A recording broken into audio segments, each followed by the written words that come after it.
this is good news in my, from my perspective.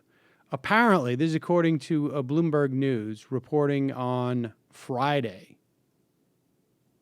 Staff attorneys at the U.S. Justice Department's Antitrust Division are nearing a recommendation to block Comcast Corp's bid to buy Time Warner Cable. It's a $45 billion proposal.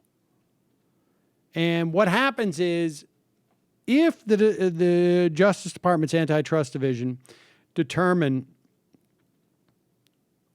that this should be blocked, this merger, I should say, this buyout, then what happens is the head of the division decides whether to file a lawsuit in federal court to essentially block the sale.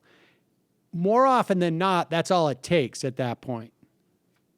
But we shall see. Sometimes they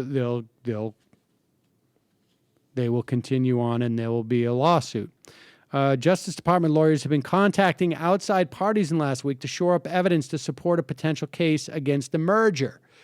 Now, what this is in contrast to is when they're about to okay a merger, they begin to negotiate certain aspects with, let's say, the parties like Comcast, certain aspects of the deal that would have to change if they are sort of, marginal issues for the deal to go through. They have not done any of that.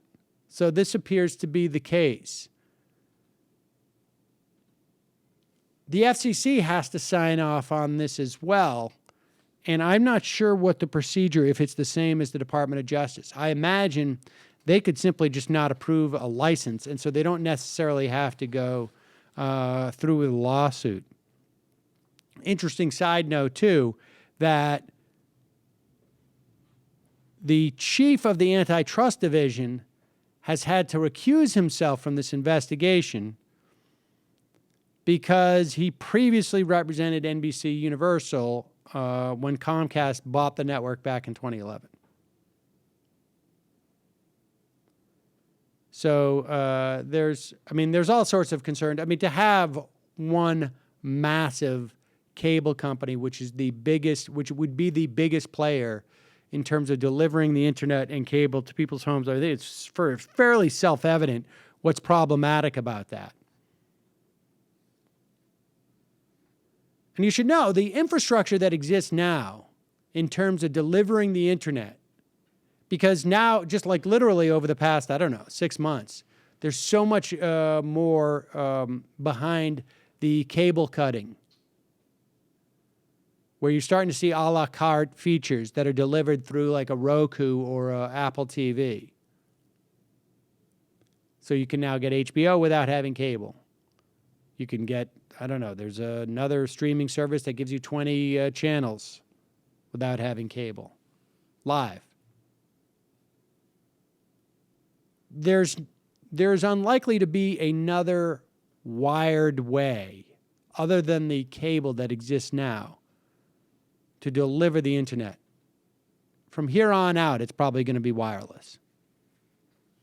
I don't know if it's going to be 5G or WiMAX or whatever they say, but that's basically it.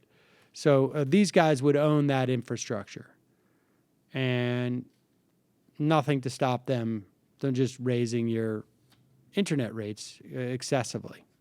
So this is good news. It's not the end of the story, but it's a good place to be at this point in the story.